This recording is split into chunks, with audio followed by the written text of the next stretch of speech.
has a straight edge on it, so it's very easy. And maybe in our world here, there lives a happy little mountain.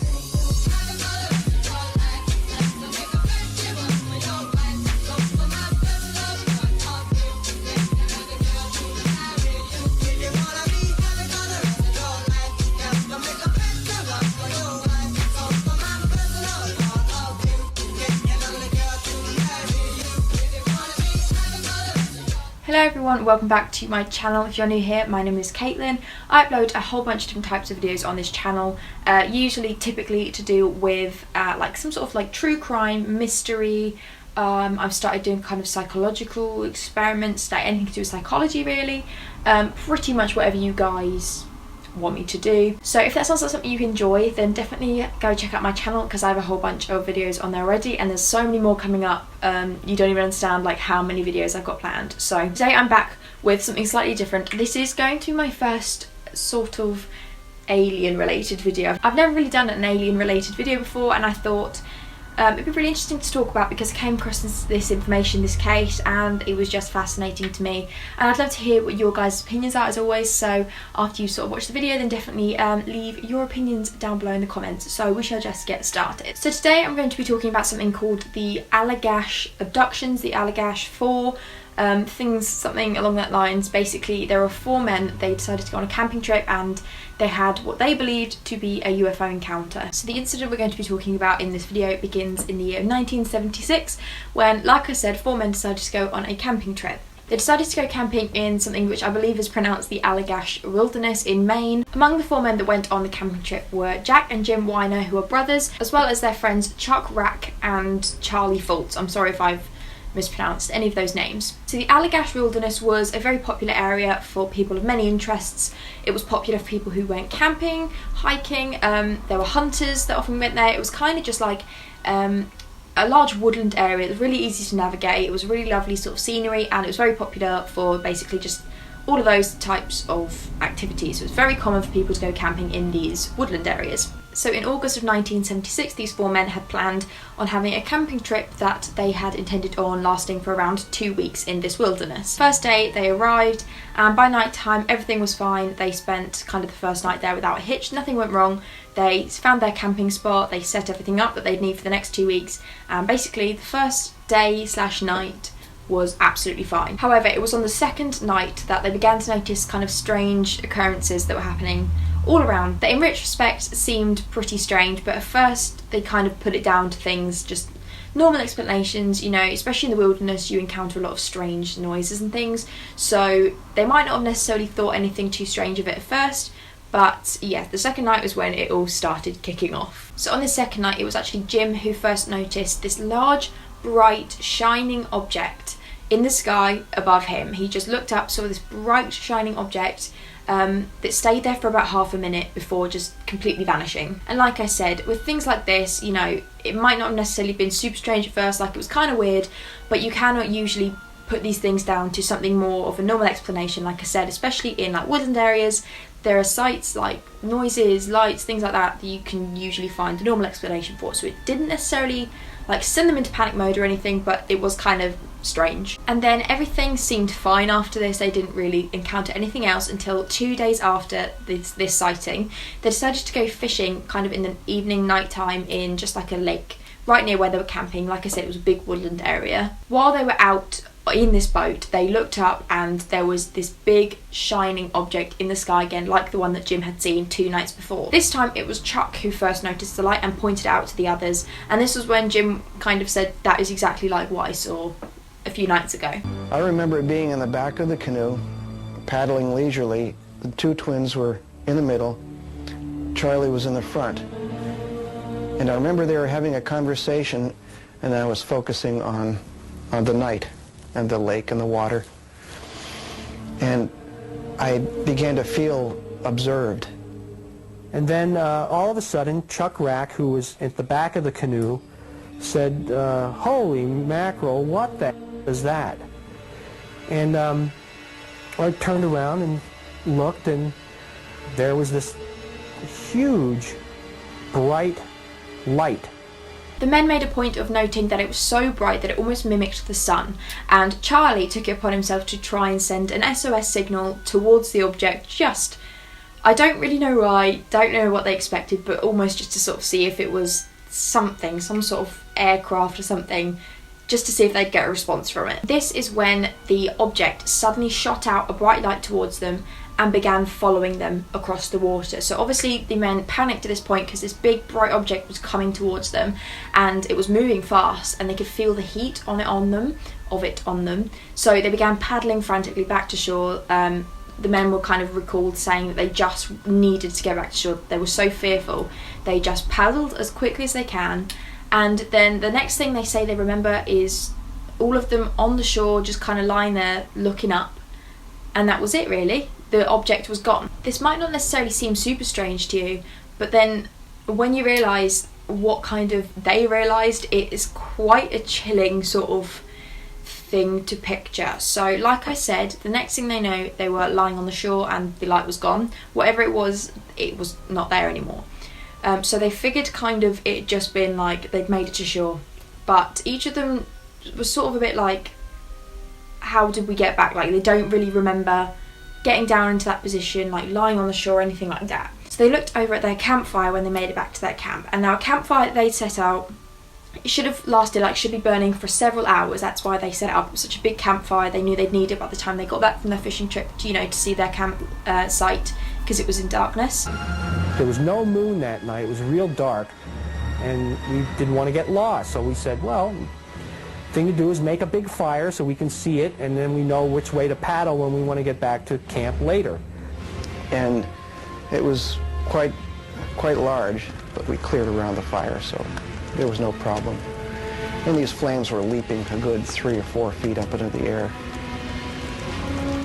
With their makeshift lighthouse aglow, the 4 men left their campsite behind.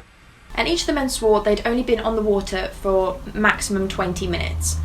But by the time they got back to their campsite, or when they looked over at their campfire, it was completely burned out, like there was nothing there. And that suggests that the men had been somewhere or on that beach for hours with just absolutely no recollection of it whatsoever. All the men at this point told each other that they felt super tired. They recalled feeling really fatigued and just drained. So literally each of them, when they got back to their campsite, just went straight to bed and didn't say anything about what had just happened to them. That is such a chilling thought to me of what seemed like hours just missing, because none of them had any recollection of what had happened. They then spent another 10 days in the wilderness camping. I'm not entirely sure sort of how they approached what had happened to them, whether they spoke about it or whether they kind of just, brushed it off as their tiredness or something else. But they spent another 10 days and nothing else happened that was seemingly strange on their camping trip. When they got home, they each told their family and friends what happened to them, about what they'd encountered that strange night. But as you'd probably expect, none of them believed them. In particular, all 4 of them were saying it. I think a lot of people sort of just brushed it off as them creating this story about something strange that happened on their camping trip. So nothing was ever really thought of this. Nothing happened past this until about 12 years later, in the year 1988, when both Jim and Jack began having really, really strange, disturbing, recurring nightmares. They began having dreams about the 4 men that night who were on the camping trip. So all 4 of them, these 2 brothers had dreams about 4 of them lying on benches, naked and feeling really fearful. They said while they were having this dream, they felt like they were in danger. They felt this immediate sense of like they should be scared. And at this point they would notice a dark shadowy figure coming towards them from a light in front of them, just emerging from this light, a dark shadowy figure, and then they would wake up in like sweats. They would just be in a complete state of shock once they woke from this dream. So the fact that both Jim and Jack were having these dreams, and they were having them more and more, they were reoccurring dreams. Vivid nightmares had become a perpetual torment. All I remember is seeing vague figures, anthropomorphic in shape, but they did not seem human to me. They were around me, and they were either doing things with my genitals, or they were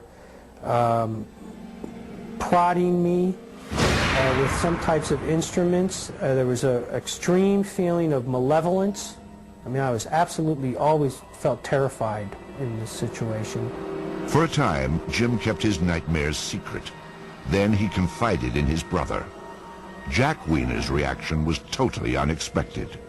So he starts telling me this, my nightmare, on the phone, and I go, holy mackerel, I've been having the same nightmares. What is going on? And when they eventually confided in each other, saying that they'd had these strange dreams and realised they were having the same dream, decided to call a UFO researcher. His name was Ray Fowler, and just to kind of speak to him, see what he thought, whether it was worth investigating. So when Fowler heard all the details about all of this, including the dreams, he suggested that the men, all four of them, contact a hypnotherapist and be put under a hypnosis sort of trance-like thing, whatever you call it. Basically experience hypnosis, and this would be a way to sort of uncover any repressed details, anything that they'd forgotten that night. So like I said, it seemed as though there were hours where none of them remembered anything. So the hypnosis would see if it would be possible to kind of retrieve any memories from this lost period of time that they can't remember themselves. So a trained hypnotherapist was called in to help, and what is absolutely chilling, I think, is that under hypnosis, each of the four men told scarily similar accounts of what happened to them in that missing period of time, without kind of things that they hadn't shared before, things that their mind had repressed.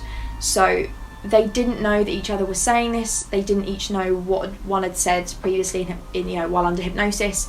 So they weren't copying each other. They hadn't sort of created this story.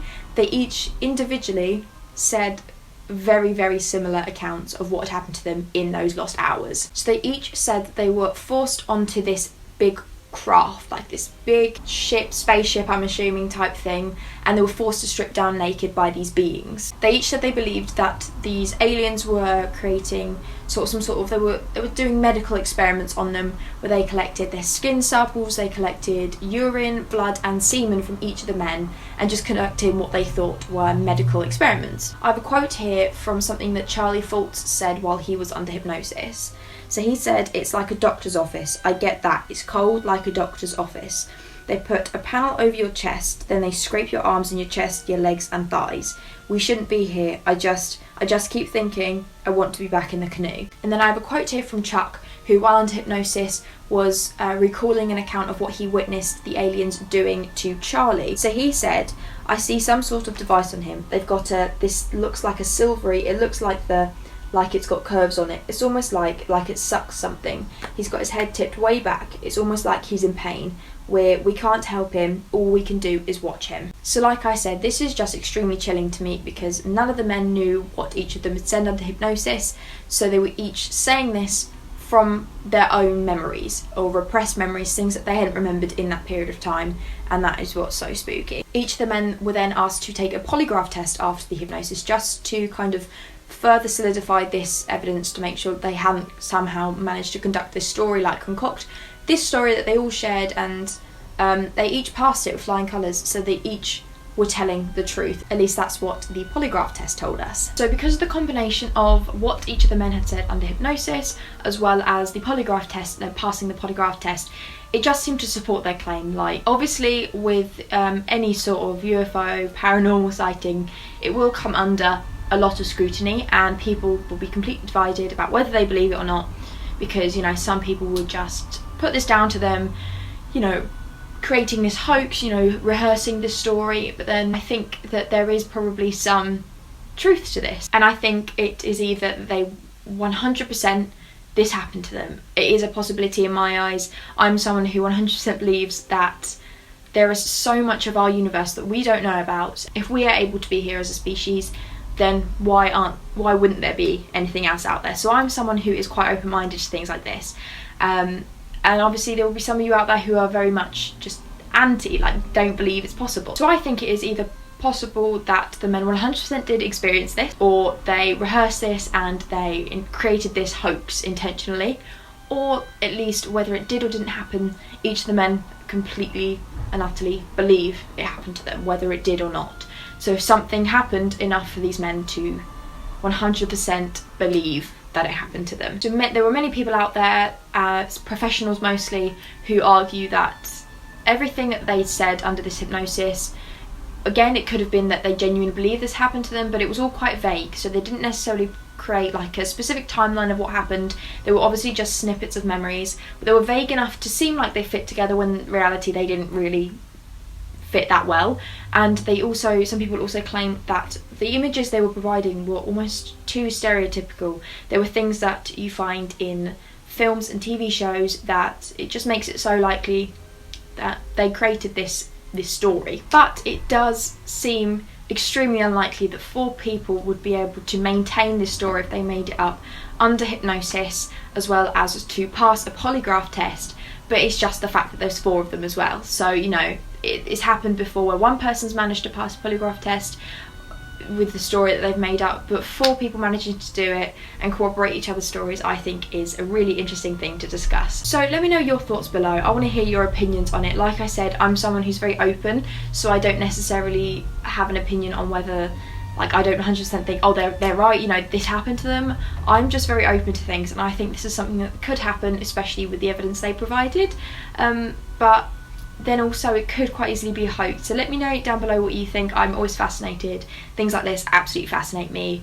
Also, any other cases like this you want me to discuss, any cases in general, conspiracy theories, anything.